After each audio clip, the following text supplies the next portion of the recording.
কোথাও একটা শুনেছিলাম রান্নাঘর কখনো নোংরা অবস্থায় রাখতে নেই। প্রতিদিন রাতে শুতে যাওয়ার আগে রান্নাঘর একদম টিপটপভাবে পরিষ্কার পরিচ্ছন্ন রাখতে হয়। এতে কিনা সংসারে আয় উন্নতি অনেক বাড়ে। তবে জানি না কতটা আয় উন্নতি বাড়ে, তবে চেষ্টা করি সবসময় রান্নাঘরটাকে টিপটপভাবে পরিষ্কার পরিচ্ছন্ন রাখার। তো সকালে উঠে যদি এরকম একটা পরিষ্কার রান্নাঘর দেখতে পাই তাহলে কিন্তু একটা আলাদাই এনার্জি কাজ করে। তো হ্যালো বন্ধুরা, গুড মর্নিং। কেমন আছো তোমরা সবাই? আশা করছি সবাই খুব ভালো আছো। আমি দীপা, আমার একটা ছোট্ট পরিবারে তোমাদের সকলকে জানাই অনেক স্বাগত, অনেক ভালোবাসা। আর এই যে রাতের বাসনগুলো সমস্তটাই জল ঝরে গেছে, প্রত্যেকটা এখন জায়গায় রেখে দিচ্ছি। আগের দিনটা আমি যে রান্নাঘরটা ডিপ ক্লিন করেছিলাম এবং কিভাবে অর্গানাইজ করেছি, তোমরা ভিডিওটাতে অনেক ভালোবাসা দিয়েছো এবং অনেক সুন্দর সুন্দর কমেন্ট করেছো আর আমার রান্নাঘরের অনেক প্রশংসা করেছো, যেটা আমার শুনতে খুবই ভালো লেগেছে। আর কি জানো তো, সত্যি রান্নাঘরটা সুন্দর, আর এই টাইলসগুলোর জন্য না সৌন্দর্য অনেক অংশে কিন্তু বেড়ে গেছে। আর দেখবে যে কোনো গোছানো জিনিস কিন্তু আমরা সুন্দর করে গুছিয়ে রাখতেই পছন্দ করি। রান্নাঘরটা যেহেতু আগের দিনে গুছিয়েছি টিপটপভাবে, আর এখনও চেষ্টা করছি যে যেটা যেখানে থাকে আর যখনকার কাজ তখনই কিন্তু সেরে নেব। তাহলে কি হবে, দরকারের সময় হাতের কাছে প্রত্যেকটা জিনিস পেয়ে যাব কোনটা এবং কোথায় রয়েছে। আর রান্নার কাজে যে কাপড়গুলো ব্যবহার করি সেগুলো তো আগের দিনকে সন্ধে হয়ে গেছিলো আর যা ঠান্ডা লাগছিল না, সেই জন্য আর ইচ্ছে করছিল না এগুলো আর কাচতে। সেই জন্য সকাল সকাল এই যে কাপড়গুলো নিয়ে এখন কাচতে বসেছি। প্রত্যেকটা কেচে এখন বাইরে মেলে দেব। আর প্রতিদিন রান্নার শেষে কিন্তু একটুখানি ভিম লিকুইড দিয়ে ঘষে নিই, তা না হলে কিন্তু হাতে সময় থাকলে একটু সার্ফ জলে ঘষে নিই। যেহেতু এই কাপড়গুলো দিয়ে আমরা রান্নার সময় মোছা কিংবা যে কোনো থালা বাটি মুছতে হয়, তখন তো কাজে ব্যবহার করা হয়। আর এগুলো কিন্তু একটু হাইজেনিক মেনটেন করতে হয়, যেহেতু খাবার জিনিস আমরা ব্যবহার করি, তো সেই কারণে আর কি। সুজাতা কমেন্ট করেছো, আমি তোমার ভিডিও রোজ দেখি, তোমার ভিডিও আমার খুব ভালো লাগে, তবে প্রতিদিন কমেন্ট করা হয়ে ওঠে না, আমার একটা ছোট 2 মাসের বেবি রয়েছে। তো সুজাতা, তোমাকে জানাই অসংখ্য ধন্যবাদ। তুমি যে প্রতিদিন ভিডিও দেখো এবং আমাকে কমেন্ট করেছো, আমি অনেক খুশি হয়েছি। আর তোমার বেবি তো অনেকটাই ছোট, ওকে সাবধানে রেখো। আগে কি হতো, রবিবার মানেই কিন্তু একটা ছুটির দিন, আর সেই দিন কিন্তু ভালো মন্দ রান্না করতাম সারা সপ্তাহের থেকে আলাদা, তোমরা তো দেখতেই পেতে। আর এখন যেহেতু চিকুর পাপা প্রতিদিনই বাড়িতে রয়েছে, আর প্রতিদিন যেন সানডে বলে মনে হয়। এই 2-3 সপ্তাহ ধরে এত পরিমাণে রিচ খাওয়া দাওয়া হচ্ছে, কি আর করব। প্রিয় মানুষটা দেখবে কিছু একটা খেতে ভালোবাসলে এবং সেই জিনিসটা আবদার করলে কিন্তু আমরা মেয়েরা কিন্তু কখনোই না করতে পারি না। আজকে হচ্ছে চিকেন বিরিয়ানি, যার জন্য চিকেনটা এখন সুন্দর করে ম্যারিনেট করে নিচ্ছি। আর আমি কিন্তু ঠিক এইভাবেই চিকেন বিরিয়ানি বানিয়ে থাকি, আর খেতে কিন্তু দুর্দান্ত লাগে। রেসিপিটা তো তোমরা দেখতেই পাচ্ছ। আদা, রসুন, হলুদ, লঙ্কা, জিরে, ধনে সমস্তটাই দিয়েছি। আর হলুদটা আর হচ্ছে কি বিরিয়ানি মশলাটা দিতে না ভুলে গেছিলাম, তো সেটাও দিয়ে দিলাম। আর বিরিয়ানিতে বলো কিংবা যে কোনো চিকেন রান্নাতে সামান্য যদি একটু টক দই দেওয়া যায় না, তাহলে দেখবে টেস্টটা কিন্তু দারুণ হয়। তো আমি ওটাকে খানিকক্ষণ আধ ঘন্টা মতো ম্যারিনেট করে রেখে দেব। বিরিয়ানির চিকেন কিংবা এমনি চিকেন যত বেশি ম্যারিনেট করা থাকবে, সেই চিকেন খেতে কিন্তু বেশি টেস্ট হয়। তো ওদিকে এখন ওটা রয়েছে, আর আমি এখন এই যে পেঁয়াজগুলো গোল গোল করে কেটে নিয়েছিলাম, বেরেস্তা বানিয়ে নিয়েছি। এরকম বেরেস্তা কিন্তু তোমার হয়ে যাওয়া মানে ভাবতে হবে যে তোমার 80% বিরিয়ানির কাজ কিন্তু হয়ে গেছে। আর প্রেয়সী দিদিভাই বলেছো, তোমার ভিডিও রোজ দিন দেখি, তোমার কাছ থেকে ঘর কিভাবে গোছাবো কিছুটা আইডিয়া পেয়েছি, খুব ভালো লাগলো। আর তুমি বলেছো তোমার চ্যানেলটা যাতে আমি একটু দেখে আসি। তো দিদিভাই, তোমার চ্যানেলটা গিয়ে দেখে এলাম, তুমি সেখানে ভিডিও দিচ্ছ একদম খুব কম টাইমে। মোটামুটি একটা দেখবে লং ভিডিও বা বড় ভিডিওর ক্ষেত্রে 8 মিনিটের কিন্তু কম দিও না, মোটামুটি 8 মিনিটের বেশি একটু লং ভিডিও দেওয়ার চেষ্টা করো। আর তোমার কিন্তু থাম্বনেলটা আরও সুন্দর করতে হবে, নর্মাল একটা ফটো দিয়ে দিলে কিন্তু হবে না। বেশিরভাগ ভিউয়ার্সটা কিন্তু তোমার থাম্বনেল কতটা সুন্দর হয়েছে তার উপর ডিপেন্ড করে কিন্তু তোমার ভিডিওতে ক্লিক করবে, সেই জিনিসটা তোমাকে একটু মাথায় রাখতে হবে। আর এদিকে আমি চিকেন কষাটা রান্না করে নিচ্ছি। চিকুর পাপা একটু বাইরে বেরিয়েছে, আর আমাদের চিকু ভীষণ কান্নাকাটি করছিল। আর উপরে না একটা দিদিভাই রয়েছে, মাসিমা, মেসোমশাই সবাই তো রয়েছে। আর চিকুকে না ওখানে দিয়ে এসছি, তো ওখানে ওর একটা মিমি রয়েছে। চিকু তো সেখানে গিয়ে ভীষণ আনন্দ করে, ওখানে সোফার মধ্যে লাফালাফি হুড়োহুড়ি করে। তো ওখানে ওকে দিয়ে এলাম। এদিকে তাহলে আমি নিশ্চিন্তে রান্নাবান্না করতে পারবো। আমার না খুব ইচ্ছে ছিল যে আমি এমন একটা বাড়িতে থাকবো, উপরে যারা থাকবে সেখানে চিকুকে চিকুকে অন্তত আধ ঘন্টার জন্য যদি রাখতে পারতাম তাহলে অনেকটাই ভালো লাগতো। তবে দেখো ভগবান সেই ইচ্ছেটাও আমাকে পূরণ করে দিয়েছে। ওনারা কিন্তু চিকুকে ভীষণ ভালোবাসে। ওখানে গিয়ে তো চিকু সোফার উপরে লাফালাফি হুড়োহুড়ি এরকম তো করতেই থাকে, আর আমি কিন্তু এদিকে নিশ্চিন্তে রান্নাগুলো করছি। আর এদিকে রান্নার ফাঁকে কিন্তু আমি জলের বোতলগুলো ভরে নিচ্ছি। ওদিকে আমার রাইসটা একদম রেডি হয়ে গেছে। আর চিকু যেহেতু এরকম বিরিয়ানি অতটা খেতে পারবে না, সেই জন্য সাইডে একটুখানি ওর জন্য ডাল বানিয়েছি আর শুকনো ভাতও তুলে রেখেছি, ওই দিয়ে হয়ে যাবে। আর এখান থেকে চিকেন আর এক পিস আলু দিলেই ওর দুপুরের খাওয়াটা খুব ভালোভাবে হয়ে যাবে। আর এখন এই যে চিকেন কষাটা একদম মাখা মাখা হয়ে গেছে। আমি কিন্তু চিকেনে একদমই জল দিইনি, যতটুকু জল বেরিয়েছে তাই দিয়ে কিন্তু চিকেনটা খুব ভালো করে সিদ্ধ হয়ে গেছে। আর এখন দেখো রাইসটা উপর থেকে দিয়ে দিয়েছি। তোমরা তো জানোই বিরিয়ানি রাইস কিভাবে বানায়, সেই জন্য আর রেসিপিটা শেয়ার করতে যাইনি। আর এখন এই যে বেরেস্তাগুলো দিয়ে দিচ্ছি, একটু ব্ল্যাক পেপার আর হচ্ছে কি বিরিয়ানি মশলা ছড়িয়ে দেবো। আর পূজা ঘোষ বলেছো, দিদিভাই আমার প্রচুর হেয়ার ফল হচ্ছে, কি করব তুমি একটু বলে দাও। শীতকালে দেখবে আমাদের ড্যান্ড্রাফের জন্য কিন্তু হেয়ার ফল হয়, আমারও কয়েকদিন আগে হচ্ছিল।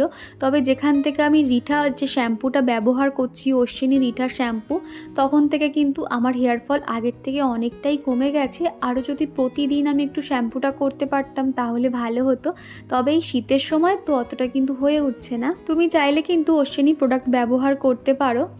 আর এদিকে দুধের মধ্যে একটু কেওড়া জল, গোলাপ জল নিয়ে নিয়েছি আর একটু ফুড কালার দিয়ে দিয়েছি।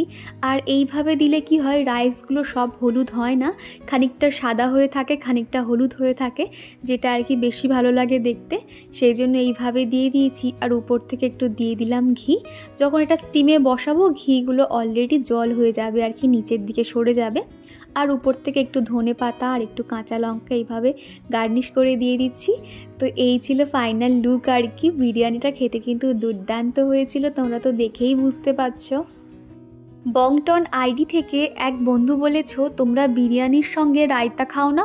কি জানো তো, রায়তা আমি অনেকের মুখে শুনেছি এবং ফোনেও দেখেছি, কিন্তু বিশ্বাস করো আমি কখনোই খাইনি রায়তা খেতে ঠিক কেমন হয়। জানি রায়তাটি কিভাবে বানায়, কিন্তু কখনোই কিন্তু বাড়িতে অ্যাপ্লাই করা হয়নি। আমি ভাবছি একদিনকে রায়তা বানাবো, দেখবো যে খেতে ঠিক কেমন লাগে। অনেকে কিন্তু বিরিয়ানির সঙ্গে রায়তা খায়, আর বিরিয়ানির সঙ্গে রায়তা খাওয়া কিন্তু খুব ভালো, ভালো হজম হয়, এছাড়া অনেক কিছু বেনিফিটস রয়েছে এই আর কি। তো মোটামুটি আমি 10-15 মিনিটের বেশি আমি স্টিমে রেখেছিলাম, তারপরে বিরিয়ানিটা নামিয়ে নিয়েছি। আর এখন এই যে আইসক্রিমের বক্সটা দেখতে পাচ্ছ, এর মধ্যে না খানিকটা জল দিয়েছিলাম, ভাবছিলাম যে দেখি এটা ঠিক কেমন হয়। আর আগের দিনকে তো দেখেছিলে খানিকটা মাজা বানিয়েছিলাম, তো সেটাও কিন্তু ওই পাড়ের দিকে রয়েছে, আর এই দিকে জল দিয়েছিলাম। দেখো দেখতে কত সুন্দর হয়েছে। যখন দেখবে আমরা মুখে এরকম হয়তো স্কিন কেয়ার করলাম, কিংবা হয়তো স্কিনে কোনো রকম ইচিং হচ্ছে, সেক্ষেত্রে কিন্তু এরকম আইসগুলো দিলে বেশ আরাম লাগে। তবে এই শীতকালে তো একদমই মুখে ঠেকাতে ইচ্ছে করছে না, তো সেটাই আর কি তোমাদেরকে দেখিয়ে আমি আবার ওটা ফ্রিজে রেখে দিয়ে এলাম। আর এখন এই যে কয়েকটা টুকটাক বাসন পড়েছে, সেগুলো এখন মেজে নিচ্ছি। রান্নার ফাঁকে ফাঁকে বাসনগুলো মেজে নিই। আর দেখো না, বেলা হতে না হতে এমন মানে ঠান্ডা ঠান্ডা শুরু হয়ে যায় না, যেন মনে হবে যেন বিকেল হয়ে গেছে। ওই 12টা-1টা পর্যন্ত রোদ থাকবে, তারপরে পুরো মেঘলা হয়ে যায়। তো জলে হাত দিতে তো আমার ভীষণ ভয় লাগছিল। তো যাই হোক, কী আর করা যাবে, বাসন তো মাজতেই হবে। আর আগে যেরকম অল্প থাকতে থাকতে মাজতাম, এখন না সেটা আর হয় না, একসঙ্গে জমিয়ে নিয়ে বাসন মাজি, কেননা না হাতে মানে জলটা লাগাতেই যেন ভয় করে। আর এখন এই যে গ্যাস কাউন্টার টপটাও সুন্দর করে মুছে নিয়েছি। দেখো বাসন টাসন মেজে নিয়েছি, গ্যাসও পরিষ্কার করে নিয়েছি, জানালাটা বন্ধ করে দিয়েছি আর কি, তা না হলে প্রচুর পরিমাণে আর কি মশা চলে আসে। এই যে বাসনগুলো মেজে ওখানে রেখে দিয়েছি। আর এই যে আমার সবজির খোসাটা এখনও বাকি রয়েছে ফেলা, তো চলো এটা বাইরে ফেলে দিয়ে আসি।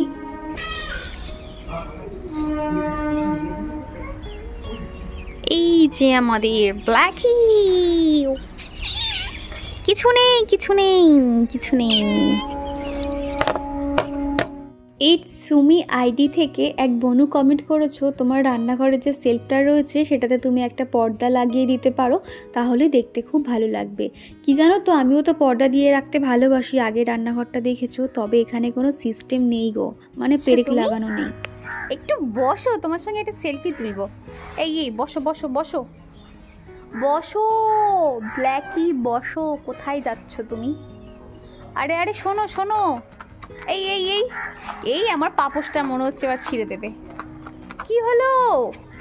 ওলে বাবা, রাগ হয়েছে? হ্যাঁ, দেখি একটু মুখটা দেখি, কত রাগ হয়েছে। আগের দিনে শ্রেয়া সিং এক মিষ্টি বনু আমাকে কমেন্ট করেছে, দিদি আমি তোমার ভিডিও প্রতিদিন দেখি, আমি 1 মাসের মধ্যে বিয়ে করতে চলেছি, তো কিভাবে সংসারের সমস্ত কিছু গুছিয়ে বাগিয়ে কিভাবে রাখবো এই তোমার ভিডিওগুলো দেখি, বলতে পারো তুমি যেভাবে কাজ করছো সব বাগিয়ে রাখছো, আমিও তোমার দেখে এইভাবে চেষ্টা করব। অনেক ভালোবাসা রইল দিদিভাই, এইভাবে ভিডিও দিতে থাকো যাতে তোমার ভিডিও দেখে অনেক কিছু শিখতে পারি। তো বনু, তোমাকে জানাই অসংখ্য ধন্যবাদ, অনেক ভালোবাসা, তোমার নতুন জীবনের জন্য অনেক শুভেচ্ছা রইল। আমি জানি তুমি পারবে। আমরা মেয়েরা দেখবে সমস্ত কিছু কিন্তু শিখে আসি না, কিন্তু সময়ের সাথে আমরা কিন্তু সমস্তটাই শিখে যাই। আর এখন এই যে চিকুর পাপার বাইকটা দেখছো, এটা না বিক্রি করে দেওয়া হবে, ভীষণ শখের ছিল আর কি। আর এখন যে তোর পায়ের অবস্থা খুব খারাপ, আর বাইক নিয়ে তো অফিসে যাতায়াত করতে হতো, এখন তো সেটা সম্ভব হচ্ছে না, সেই জন্য ভাবছি এটা বিক্রি করে দিয়ে যদি একটা স্কুটি নতুন কেনা যায়, সেটার প্ল্যানিং চলছে। তবে সেই জন্য আর কি ভিডিওটা করছিলাম শেষবারের মতন। এটা আমার ভীষণ পছন্দের, আমাদের বিয়ের আগে যখন আমি এটাতে অনেক ঘুরেছি, অনেক ঘোরাফেরা হয়েছে আর কি, অনেক স্মৃতি লুকিয়ে রয়েছে এই বাইকটার মধ্যে। তো যাই হোক, বিকেলে চিকুর পাপা একটুখানি বাড়ির সামনে হাঁটতে হাঁটতে বেরিয়েছিল আর টুকটাক কয়েকটা খাবার এনেছে। এখন যদিও আগের মতো অতটা ভালোভাবে হাঁটতে পারছেন, একটু খুঁড়িয়ে খুঁড়িয়ে আর কি হাঁটতে হচ্ছে। তোমরা অনেকেই জিজ্ঞাসা করো ভাই কেমন আছে, ভাইয়ের পা কেমন আছে, সেই জন্য তোমাদেরকে একটু আপডেট দিয়ে দিলাম। এখন মোটামুটি হাঁটাচলা করতে পারছে। আর এই যে দেখো মিষ্টি কটকটিগুলো এনেছে, আর এনেছে বাদাম ছাপা, আর ঠাকুরের জন্য ফুল আনতে বলেছিলাম। ফুল ছাড়া যেন ঠাকুর পুজো করতে খুব একটা ভালো লাগে না, সেই জন্য যখন মনে পড়ে ফুল আনিয়ে রেখে দিই আর কি। আর এনেছে আমার প্রিয় ফুচকা। ফুচকা খেতে আমার যে কি ভালো লাগে কি বলবো। আর বাড়ির সামনে একটা ছেলে ফুচকা বিক্রি করে, কিন্তু বিশ্বাস করো না, ওর ফুচকাগুলো দেখলে বা যেভাবে আলু মাখে না, ভক্তি হবে না ফুচকাটা খেতে। সেই জন্য ওকে বলেছিলাম একটু স্টেশনের দিক থেকে এনে দিতে, ও আর কি এনে দিয়েছে। আর এখন এই যে টক জলটা বার করে নিয়েছি, আর ফুচকাগুলো এখন আলু ভরে নেব, তারপরে একসঙ্গে খাবো আর কি। আর খাদিজা বলেছো আমি তোমার নতুন সাবস্ক্রাইবার, আমার নামটা নিও, এই যে খাদিজা তোমার নামটা বলে দিলাম। চৈতা দিদিভাই বলেছো তোমার কাছে যা আছে সব কিছুই সুন্দর জিনিস, তাই দিয়ে এত সুন্দর করে ভালোবাসা দিয়ে সাজিয়েছো, সত্যি খুব ভালো লাগে। তুমি নিজের খেয়াল রেখো, আর এই উইন্টারে তো জলের কাজ তো করতে হয়, একটু সাবধানে থেকো, আর তুমি আমার বোনের মতন। তো দিদিভাই তোমাকে জানাই অসংখ্য ধন্যবাদ, তুমি যে আমার জন্য ভেবেছো এটা আমার কাছে অনেক বড় পাওয়া, এইভাবে সবসময় আমার পাশে থেকো। আর সুজাতা বলেছো খুব ভালো লাগলো ভিডিওটা দিদিভাই, কিচেন ক্লিনিংয়ের টিপসগুলো অনেক কাজে আসবে, thank you and love you. তো সুজাতা তোমাকে জানাই অসংখ্য ধন্যবাদ, আমিও তোমাকে ভীষণ ভালোবাসি, আর তুমি যে আমার এত সুন্দর একটা কমেন্ট করেছো, আমার মনটা এমনি ভালো হয়ে গেছে। কালী পুজোর পর থেকে এই প্রথম ফুচকা খেলাম, ভীষণ ভালো লাগছিল। আর এখানে তো ইচ্ছে করলেও ফুচকা খেতে পারি না, আশপাশে কোনো দোকানপাট সেরকম নেই, খেতে গেলে সেই স্টেশন যেতে হয়। আর মাঝে করে যা কিছু আমাদের সঙ্গে ঘটে গেল, ফুচকা খাওয়া তো দূরের কথা, অনেকদিন বাদে খাচ্ছিলাম তো সেই জন্য অমৃত লাগছিল, আর বলেছিলাম ঝাল ঝাল করে বানাতে, সেই কারণে আর কি। তো যাই হোক, এত ফুচকা খাওয়ার ইচ্ছে হচ্ছিল, ভাবলাম যে আগে ফুচকাটা খাই, তারপরে বাদবাকি কাজ। আর এখন এই যে কটকটিগুলো, তারপরে যে বাদামগুলো এনেছিল, সেগুলো এখন প্রত্যেকটা কন্টেনারে ভরে রাখছি। আর পাপিয়া দিদিভাই বলেছো খুব সুন্দর বনু, খুব সুন্দর গুছিয়ে কাজ করো তুমি, ভালো থেকো সব সময়, আর এইভাবেই এগিয়ে যাও অনেক দূর। তো দিদিভাই তোমাকে জানাই অসংখ্য ধন্যবাদ, এইভাবে তোমরা ভালোবাসা দিয়ে যেও, আশা করছি আমি আমার স্বপ্ন পূরণ করতে পারবো। আগের দিনের ভিডিওতে আজমায়া মাম্মিস আইডি থেকে এক আপু কমেন্ট করেছে, আজকে তোমার ভিডিও প্রথম দেখলাম, ভীষণ ভালো লেগেছে, উপস্থাপনা অত্যন্ত চমৎকার হয়েছে, আপনার জন্য ভালোবাসা রইল। তো আপু তোমাকে জানাই অসংখ্য ধন্যবাদ, এইভাবে আমার পাশে থেকো। আর এরই মধ্যে রাতের খাওয়া দাওয়া কমপ্লিট করে নিয়েছি, আর এখন চলে এসেছি স্কিন কেয়ার করতে। আর এই 2-3 দিন হলো এত পরিমাণে ঠান্ডা পড়েছে না, খাওয়া দাওয়ার পরে না আর একদম ইচ্ছে করে না স্কিন কেয়ার করতে, কিন্তু কী আর করবো, স্কিন কেয়ার না করলে তখন আর মুখটা দেখার অবস্থা থাকবে না। সেই যে সকালে স্নানের পরে একটুখানি ওই আয়নার সামনে নিজেকে দেখার সময় পাই, এছাড়াও তো সারাদিন কাজ চলতেই থাকে, সেই কারণে আর কি। আর এখন চলে এসেছি, ভাবছি আজকে আর নিভিয়া দেবো না, আজকে একটু বোরোলিং দেবো, রাতে দেখবে দেখবে স্কিনটাকে কিন্তু একদম সফটভাবে রাখতে হবে, তাহলে দেখবে আমাদের স্কিন খুব ভালো থাকবে। আর এখন যেহেতু মানে চারিদিকে একটা রুস্কো একটা হাওয়া বাতাস রয়েছে, দেখবে স্কিন প্রচুর পরিমাণে ড্রাই হয়ে যায়। সেই জন্য না চেষ্টা করবে স্কিনটাকে সব সময় নরমভাবে রাখতে এবং একদম ক্রিম লাগিয়ে রাখতে, ক্রিম ছাড়া একদম রাখবে না। তো এখানে আজকে আমি বোরোলিনটা দিয়েছি। বোরোলিন যেহেতু একদম মোটা একটা ক্রিম, স্কিনটাকে অনেক সময় পর্যন্ত সফট রাখে, সেই কারণে আর কি। আর ঠোঁটে যেরকম লিপ বাম বা বোরোলিন দিয়ে দিই সেরকম দিয়ে নিয়েছি। আর কয়েকদিন আগেই কিন্তু আমি অনলাইন থেকে একটা দারুণ জিনিস অর্ডার করেছি। ভীষণ ইচ্ছে ছিল এরকম একটা ক্র্যাক কিনবো, সেটাই আজকে তোমাদেরকে দেখাবো। অলরেডি আমার 2বার ব্যবহার করেছি আর ভালো বুঝেছি বলেই কিন্তু তোমাদেরকে আমি একটু পরেই শেয়ার করছি। আর রুমা দিদিভাই বলেছো, দীপা তুমি গুণী, লক্ষ্মী, রূপে সরস্বতী। সত্যি তোমাকে যত দেখি তত অবাক হয়ে যাই, রান্নাঘরকে কত সুন্দর করে চকচকে করে দিলে, ভালো থেকো।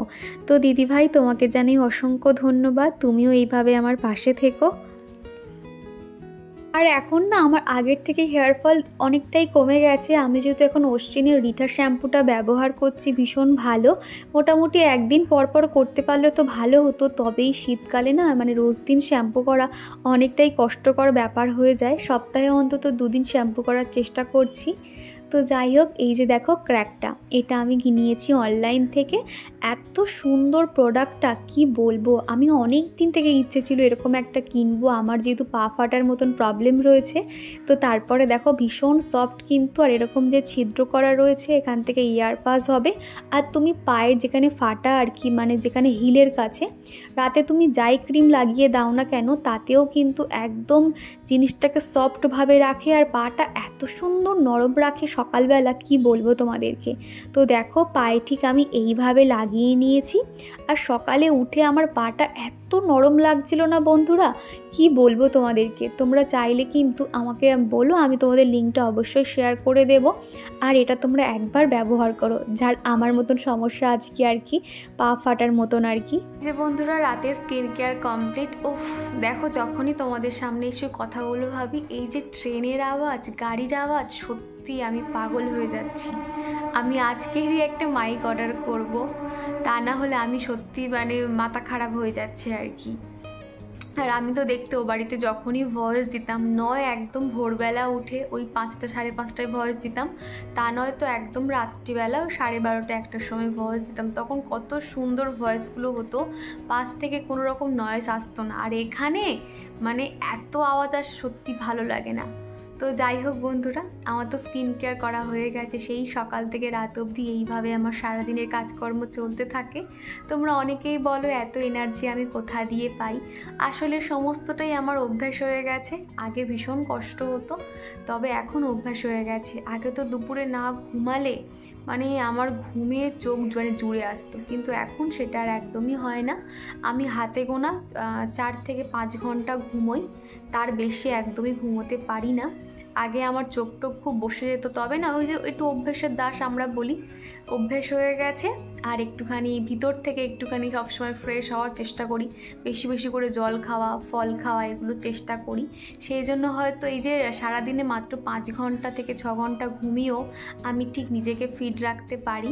তো যাই হোক, তো তোমরা অনেকে জানি আমি যেগুলো বলি আর কি, বা আমার যে লাইফস্টাইল তোমাদেরকে শেয়ার করি, তোমরা অনেকেই অনেকটা মোটিভেট হও আর কি। আর সেটা আমাকে কমেন্টের মাধ্যমে জানাও, আমার ভীষণ ভালো লাগে কেউ আমার লাইফস্টাইল এবং আমার কথা শুনে যে তোমরা একটু মোটিভেট হও, এটা আমার বেশ ভালো লাগে। আর পাশের ঘরে এখন চিকু আর চিকুর পাপা ফোন দেখছে, এত জোরে জোরে সাউন্ড দিয়েছে না, তো আমি বললাম যে একটু তোমরা সাউন্ডটা আসতে দাও, আমি একটুখানি কথা বলি।